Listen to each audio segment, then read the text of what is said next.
Le Quercy est peuplé depuis plusieurs centaines de milliers d'années. On en est absolument certain.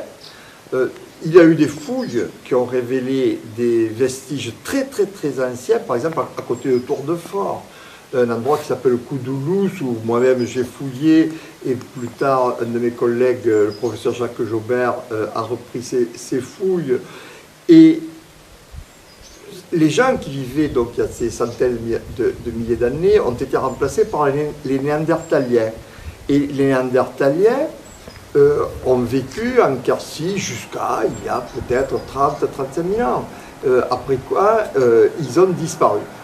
Les hommes modernes, c'est-à-dire les gens comme nous, sont arrivés en Quercy il y a peut-être 40 000 ans, 40 000 ans, dirons-nous. Et donc ils ont trouvé les Néandertaliens qui étaient là depuis très très très longtemps, des dizaines de milliers d'années. Et le pays était vide, hein, donc ils ne sont pas tellement marchés sur les pieds, chacun chassait de son côté. Probablement les populations se sont un peu mêlées, ce sont les hommes modernes qui se sont multipliés alors que les Néandertaliens petit à petit ont disparu. On n'a pas du tout l'impression qu'il y a eu des combats, qu'il y a eu une extermination. Ça se voit dans les romans quelquefois, mais non, ça ne correspond pas à la réalité. Alors, ces hommes modernes, ce qui les caractérise, c'est l'art. Et, entre autres choses, et aussi les outillages beaucoup plus sophistiqués qu'ils avaient. Ils ont inventé le propulseur. Alors, on a trouvé le propulseur en Quercy comme ailleurs.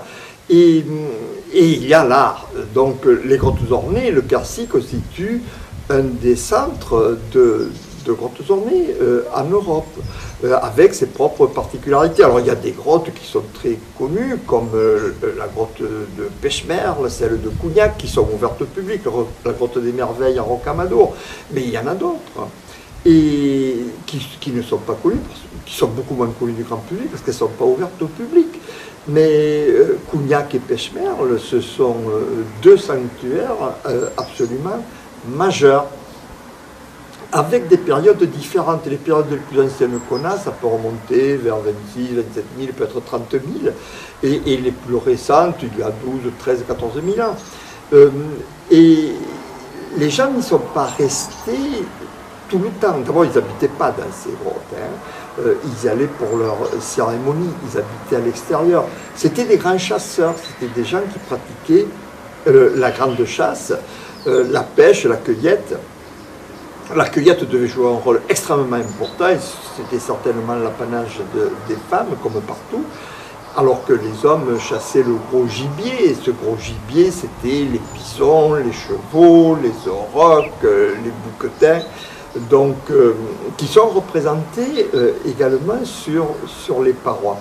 Alors, dans ces grottes, ils ont fait des peintures, ils ont fait des gravures, et parfois dans les mêmes grottes, hein. Alors ces gravures, ça peut être des gravures avec un silex sur une paroi dure. À ce moment-là, on a des dessins qui sont très fins. Et ça peut être également, lorsque la paroi est molle, tendre, des dessins au doigt, comme le plafond des hiéroglyphes de Pechmerle, qui est célèbre, où les dessins ont été faits au doigt, quelquefois avec un bâton, aussi ça peut avoir été fait. Parce que la paroi s'y prêtait. Et là, ce qu'il représentait, ce n'était pas du tout des scènes de la vie courante, c'était des animaux, en général, en majorité, qui faisaient partie de leur bestiaire, c'est-à-dire des animaux sacrés, je le mets entre guillemets, parce que probablement leur conception du sacré était très différente de la nôtre, mais chargés de pouvoir, disons, chargés de pouvoir. Et alors, en fonction des temps et en fonction des lieux, en fonction des tribus, eh bien, c'était plutôt tel animal qui avait leur préférence plutôt que tel autre. Et par exemple, à Cougnac, on a des représentations d'un grand cerf qui a disparu, qu'on appelle le cerf mégacéros, qui avait des bois énormes. Les bois du cerf mégacéros peuvent avoir plus de 2 mètres d'envergure. Et qui avait une grande bosse, c'est un animal qui faisait peut-être 2 mètres au garrot, très très grand, et qui avait une bosse énorme. Et ça, c'est très très bien représenté dans la grotte de de Cougnac, où on peut le voir, qui est ouverte au public, tout comme Pêche-Merde. Donc ces gens vivaient, ils vivaient bien, certainement, parce que le quartier est accueillant, les rivières regorgeaient de saumon. J'ai fait des fouilles il y a un bon nombre d'années à Vers, au bord de la rivière, un abri. Et là, il y avait ce qu'on appelle du solutréen, c'est-à-dire ça remonte un peu plus de 20 000 ans. Et puis, il y a déjà des Magdaléniens anciens qui sont venus après coup. Et les couches sont accumulées sur 2,50 m de haut. Et on a énormément de saumon, par exemple. Le Lot, ces gens-là, ils pêchaient à 20 mètres de là. Et ils pêchaient énormément de saumon. Bon. Et on avait du renne aussi. Ils tuaient des rennes, peut-être, il y avait peut-être un gué qui n'était pas très très loin, et ils attendaient les rennes au passage du gué, et ils les tuaient, et ils les mangeaient. Donc ils vivaient à mon avis assez bien. Et ils n'étaient pas très nombreux, donc on avait peut-être un groupe ici, un autre groupe à 40-50 km, ils avaient leur territoire de chasse, ils se connaissaient, ils se rassemblaient à certains moments, pour des fêtes communes, comme le font tous ces peuples de chasseurs-cueilleurs, où on rencontre des gens, où on noue des liens, où on se marie avec un homme ou une femme d'un autre clan, d'une autre tribu, et ce qui crée évidemment des liens qui sont favorables à la survie dans cet environnement. Donc voilà comment se passait la vie en Quercy pendant en gros ces 25 000 ans de la fin du Paléolithique. Et puis ça s'est terminé. Rien ne se termine jamais. Hein. Disons que les choses ont beaucoup changé lorsqu'il y a à peu près une douzaine de milliers d'années, la glaciation est venue à son terme. Le climat s'est réchauffé considérablement. Ça a pris quelques centaines d'années. Le réchauffement climatique à ce moment-là était moins rapide que celui qu'on connaît actuellement. Mais ça s'est réchauffé de 4,5 degrés à peu près par rapport aux températures passées. Et ça a changé. On n'était plus dans la glaciation, on est passé dans un monde post-glaciaire. Si vous changez le climat, vous changez la flore, vous changez la faune. Les animaux comme les rennes sont remontés vers le nord. D'autres ont complètement disparu. Vous voyez par exemple, le mammouth a entièrement disparu. Le rhinocéros laineux a disparu, le cerf mégacéros a disparu. Il y a un certain nombre d'animaux qui ont disparu. Alors, ils ont pu disparaître avant la fin de la glaciation, comme le cerf mégacéros, certainement avant. Bon. Mais certains des animaux représentés, comme le mammouth, qui est bien représenté à Pêche-Merde, par exemple, ont entièrement disparu. Le cerf, par contre, s'est multiplié. Donc les conditions de vie ont changé. Les gens ramassaient des escargots, par exemple, il pleuvait beaucoup. Ils se sont mis à ramasser des escargots, à manger des escargots. Ils chassaient beaucoup plus. Ils chassaient le cerf, qui a remplacé le renne dans leur faune. Leur outillage a changé. L'arc a été inventé à la fin du Magdalien, sans doute. Et les gens, ils chassaient à l'arc. Donc on trouve des pointes en silex différentes de ceux qu'on trouvait avant. La civilisation qui a remplacé ça, on l'appelle l'asilien. Bon, eh bien, l'asilien est très très bien représenté dans le Lot. Et après, petit à petit, les choses ont continué à changer, c'est-à-dire qu'il y a eu des domestications. L'animal qui a été domestiqué en premier, c'était évidemment le chien, mais ça, il avait été domestiqué il y a déjà très très longtemps, des milliers d'années, pendant la dernière glaciation. Mais après la dernière glaciation, il y a un animal qui a été domestiqué, c'est le mouton. Vous voyez, c'est un des plus anciens. Et Dieu sait qu'en Quercy, le mouton est roi, si je puis dire. Ben, il a été assez tôt. Donc, on avait des bergers. On avait des gens qui avaient des troupeaux, et puis après, et qui se sont mis à cultiver des champs. Alors, à ce moment-là, tout change, hein, la vie est tout à fait différente. Les chasseurs-cueilleurs, c'était des gens qui se déplaçaient. Si vous chassez et si vous cueillez, et surtout dans un monde de vide, vous n'avez pas de raison de rester toujours au même endroit. Donc ils pouvaient passer 6 mois à un endroit, et puis après ils allaient à un autre, ils se déplaçaient, ils allaient 20, 30, 50 km de là. Tandis que si vous avez un champ et un troupeau, là vous êtes fixé. Donc voilà ce qui s'est passé, et à ce moment-là on arrive quasiment au temps moderne. Cougnac n'est pas une très grande grotte, mais il y a plusieurs panneaux qui sont très importants et très bien visibles, très bien conservés. Cougnac a été découvert, si mes souvenirs sont bons, en 1956 et ça a été parfaitement bien conservé. Donc c'est une grotte qui est ouverte au public et on voit ces images. Alors de gauche à droite, ce qu'on voit là, d'abord c'est deux grands cerfs mégacéros qui se suivent, tournés vers la gauche. Le premier, c'est un mâle et qui épouse les contours naturels de la roche, c'est-à-dire que le poitrail, la patte avant, ce sont des reliefs naturels de la paroi dans lesquels l'artiste a vu un cerf mégacéros et l'a dessiné. Donc il a dessiné le reste du corps et le poitrail est fait par le relief naturel de la paroi. Alors à l'intérieur du corps de ce mégacéros, on le distingue très bien, il a une grande bosse, hein, juste au-dessous de la bosse, on voit la ligne cervico-dorsale, la ligne de dos, si vous voulez, d'un mammouth, très schématique, peint en rouge. Alors derrière le premier grand mégacéros, il y a un mégacéros femelle qui le suit, qui a une grande bosse, lui aussi, hein, et qui est dessiné à peu près de la même façon.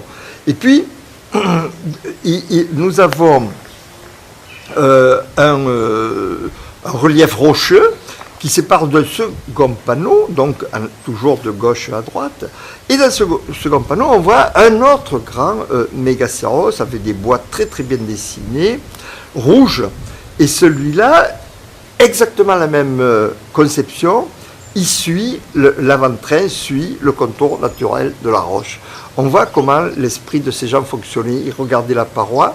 Dans cette paroi, ils voyaient des animaux, ils projetaient leurs images mentales sur la paroi, ils voyaient des animaux, ils dessinaient ces animaux. Et ils les dessinaient à l'échelle en tenant compte du relief de la paroi. C'était le relief de la paroi qui donnait la taille de l'animal. Ici, c'est tout à fait visible. Alors, il y a dans cette seconde partie du panneau, il y a un dessin tout à fait exceptionnel au milieu du corps du mégacéros. D'abord, on a un petit bouquetin qui est à peu près sous les bois, et sous le bouquetin à droite, il y a le corps d'un homme qui a l'air de courir vers la droite et dont le corps est percé de flèches. Ça, c'est tout à fait exceptionnel. On a ça qu'en Quercy. On trouve, avec des percées de flèches, hein, on a ce dessin 2 fois à Cougnac et 1 fois à Pechmerle. Alors ailleurs, en Dordogne, il y a quelques exemples qui pourraient s'en rapprocher, mais qui ne sont pas aussi caractéristiques, à mon avis, que ce que nous avons en Quercy. Donc là, c'est le thème de l'homme tué. C'est-à-dire que la violence n'était pas absente des relations de ces gens, certainement, puisqu'on représente des gens qui ont été frappés. Est-ce que c'est de manière naturaliste ou est-ce que c'est métaphorique? Ça, on n'en sait rien. Est-ce que ce sont des vraies blessures? Est-ce que ce sont des blessures supposées, morales ou autres? Ça, évidemment, nous ne sommes pas armés pour le savoir. On n'a jamais trouvé dans le paléolithique, pendant le paléolithique, des flèches, par exemple, à l'intérieur d'un os humain. Des flèches ou des pointes de silex, jamais. Après, oui, après la fin de la glaciation, oui, là, il y a des guerres, là, on trouve ce genre de choses. Pendant le paléolithique, apparemment, ces gens étaient beaucoup moins belliqueux, disons, qu'on ne le deviendra après coup. Mais la violence, elle n'était pas absente de leur relation, puisque nous avons ces témoignages. Et puis, tout à fait à droite, là, on a 2 bouquetins magnifiques, un mâle et une femelle. La femelle en haut, on les reconnaît à l'ampleur de leurs cornes. Le mâle au-dessous d'elle, avec des cornes en lyre, en arc de cercle parfait. C'est un bouquetin de type alpin. Les bouquetins de type pyrénéen n'ont pas les cornes faites de cette façon-là. La corne revient un petit peu. Et ça, c'est un bouquetin de type alpin, tout à fait classique. La grotte Pechmerle a été découverte par hasard, comme toujours, par Monsieur David, qui à ce moment-là était un jeune berger d'Écosse et qui est entré dans cette grotte par goût de l'aventure et qui a trouvé les peintures. Et ça a été étudié d'abord par le curé du village, que j'ai bien connu, ainsi que M. David d'ailleurs, qui était le chanoine Amédée Lemosy, dont on a donné le nom au musée de Cabreret, qui était un homme charmant, c'était un érudit local. Et c'est lui qui a étudié Pechmerle et qui a fait le premier livre sur la grotte de Pechmerle. Alors, Pechmerle, c'est ouvert au public. Et c'est très bien, parce que c'est très bien géré, et ça peut s'ouvrir au public sans qu'il y ait de problème, comme Cougnac d'ailleurs, hein, de conservation, moyennant des précautions. C'est une grande grotte, c'est une très très grande grotte. On n'en visite qu'une partie, il y a toute une partie assez considérable, où les hommes préhistoriques ne sont pas allés d'ailleurs, et qui a été explorée par les spéléologues, et qui n'est pas ouverte, qui n'est pas aménagée, qui n'est pas ouverte au public. Donc c'est une grotte qui respire, et où les changements introduits dans la température, l'humidité ou le gaz carbonique par les visiteurs sont gérables. Alors on visite la partie principale, celle qui a été ornée, et dans cette partie principale, il y a ce fameux panneau des chevaux qui est le panneau majeur de Pechmerle que je vais commenter à présent. Alors, on voit très bien comment il a été conçu, hein. C'est-à-dire que si on regarde à droite, tout à fait à l'extrême droite, on a l'impression d'une tête de cheval. Et moi, je me rappelle la première fois que j'ai visité Pechmerle, je croyais que ça avait été sculpté. Ça ressemble tellement à une tête de cheval. J'avais l'impression que pas du tout, c'est naturel. C'est la roche qui a cet aspect-là.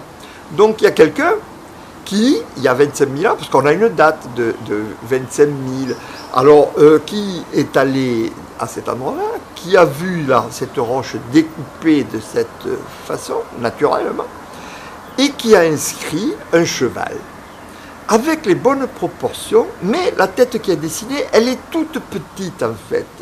Elle est en haut là, la tête dessinée est toute petite, elle n'est pas du tout à l'échelle du corps du cheval. Ce qui est à l'échelle, c'est le relief naturel. Alors, il n'y a pas que ce cheval. Alors ce cheval, on voit qu'il a la tête et l'avant-train qui sont peints en noir, les contours également, et à l'intérieur, il y a des tas de ponctuations, de grosses ponctuations noires. Mais il y a plein de ponctuations noires tout autour. Alors, ça a donné lieu à beaucoup de commentaires, hein. Les gens ont dit, puisqu'il y a toutes ces ponctuations noires sur le corps du cheval, c'est un cheval pommelé. Mais il y en a d'autres qui ont dit, attention, attention, le fait qu'il y a des ponctuations au-dessus de la tête, au-dessous de la tête, et puis derrière, sur l'autre cheval, qu'on va voir à présent, ben, ça ne veut pas dire nécessairement qu'il était pommelé. C'est peut-être des symboles dont nous ignorons évidemment le sens. En tout cas, ça existe. Et ce cheval est tourné vers la droite. Et il y en a un autre qui est tourné vers la gauche, qui lui est en partie superposé. Et lui aussi, c'est un cheval pommelé. Alors lui, la tête a été dessinée. Et au-dessus de l'encolure du cheval de droite, on voit une main négative. Cette main négative, ça a été fait en appuyant la main sur la paroi et en soufflant de la peinture sur la main. On enlève la main et la main, elle apparaît en négative. Donc il y en a plusieurs, on en voit 3 sur ce panneau, très très bien. Il y en a une qui est juste au-dessus de la croupe du premier cheval, il y en a une qui est au-dessous du ventre de l'autre, de celui qui est tourné vers la gauche, et 4, il y en a une autre qui est au-dessut de la tête du cheval tourné vers la gauche. Donc, dans Pechmerle, il y a un certain nombre de mains négatives. Quelquefois, elles sont noires, comme ici, quelquefois, elles sont rouges. Alors, ces mains négatives, elles sont assez caractéristiques des périodes anciennes de Pechmerle. Ça va très très bien avec la date de 25 000. Hein. Et là, en fait, la date de 25 000, c'est une date radiocarbone. On sait maintenant que le radiocarbone a tendance à rajeunir. Donc, la vraie date, ça serait plutôt 27 28 000, vous voyez, que 25 000. Et les mains négatives vont très très très bien à cette époque-là. On en connaît dans d'autres grottes, parfois plus anciennes d'ailleurs, comme la grotte Chauvet. Et là, la question c'est pourquoi ont-ils fait ces mains négatives? Alors, une des hypothèses qui paraît la plus vraisemblable serait qu'ils avaient fait les mains négatives pour capter le pouvoir surnaturel de la paroi.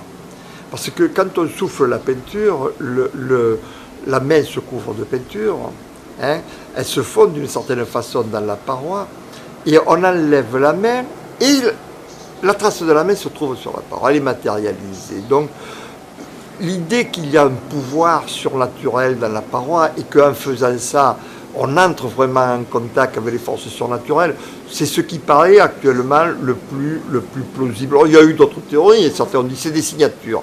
Non, ça c'est une théorie qui n'est pas plausible du tout, parce que les gens qui faisaient des dessins dans les grottes ou ailleurs, sur les roches dans le monde, lorsqu'on a des témoignages, ils ne signent jamais.